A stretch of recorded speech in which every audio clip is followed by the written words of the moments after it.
রংপুর আরসিসিআই মিলনায়তনে রংপুর মহানগর ছাত্র শক্তির আহ্বায়ক ইমতিয়াজ আহমেদ ইমতির সভাপতিত্বে জাতীয় ছাত্র শক্তি রংপুর, লালমনিরহাট ও গাইবান্ধার নেতৃবৃন্দের অংশগ্রহণে যাত্রা শীর্ষক আলোচনা সভায় বক্তৃতা করেন জাতীয় ছাত্র শক্তির সভাপতি জাহিদ আহসান, সাধারণ সম্পাদক বাকের মজুমদার সহ অন্যরা। সভায় বক্তারা বলেন, গণভোটে হ্যাঁকে জয়ী করতে জেলা, উপজেলা, ইউনিয়ন পর্যায়ে শিক্ষার্থীদের কাজ করতে হবে। যারা গণভোটে ন্যায়ের পক্ষে প্রচারণা চালাচ্ছে তাদের অভ্যুত্থানের শক্তি গণভোটের দিন লাল কার্ড প্রদর্শন করবে। এরপর কেন্দ্রীয় নেতৃবৃন্দরা নগরীতে হ্যাঁ ভোটের পক্ষে লিফলেট বিতরণ করেন।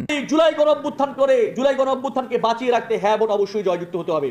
আমি আপনাদের কাছে অনুরোধ করে যাচ্ছি, ভাইরা আমার, বোনেরা আমার, আপনারা আজ থেকে ছড়িয়ে পড়বেন অন্ততপক্ষে লালমনিরহাট, গাইবান্ধা, রংপুর এই তিনটি জেলার প্রত্যেকটি উপজেলা, প্রত্যেকটি ইউনিয়ন, প্রত্যেকটি ওয়ার্ডে আপনারা ছড়িয়ে পড়বেন, টিম ভাগ করে ফেলবেন, কে কবে কোন উপজেলায় কোন ইউনিয়নে কোন ওয়ার্ডে যাবেন, গিয়ে মানুষের দ্বারে দ্বারে বুঝাবেন হ্যাঁ ভোট জয়যুক্ত হতে হবে।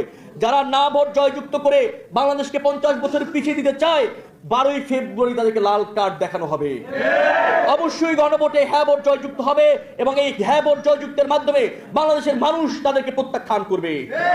একই সঙ্গে সর্বশেষ রাজনৈতিক নেতৃবৃন্দের কারণে আজকে বিলীন হতে চলেছে। তারা বিগত 1.5 বছর ধরে একের পর এক সংস্কার কার্যক্রমে বাধা দিয়েছে এবং বাধা দিতে দিতে শেষ পর্যন্ত এসে গণভোটে ন্যায়ের ক্যাম্পেইন শুরু করেছে। সেখানেও ক্ষান্ত না হয়ে আজকে গিয়ে নির্বাচন কমিশন ঘেরাও করেছে এবং নির্বাচন কমিশন ঘেরাওয়ের দাবি কি? যাদের দ্বৈত নাগরিকত্ব আছে তাদেরকে নাকি বাংলাদেশে নির্বাচন করতে দিতে হবে।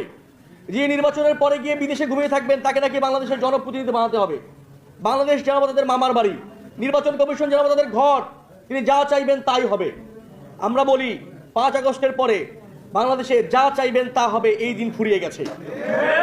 আমরা দেখলাম গতকালকে বিএনপির একজন নেতা বললেন, আমাদের সবাইকে বাংলাদেশের নাগরিকদেরকে ব্লাডি সিটিজেন বলে গালি দিলেন।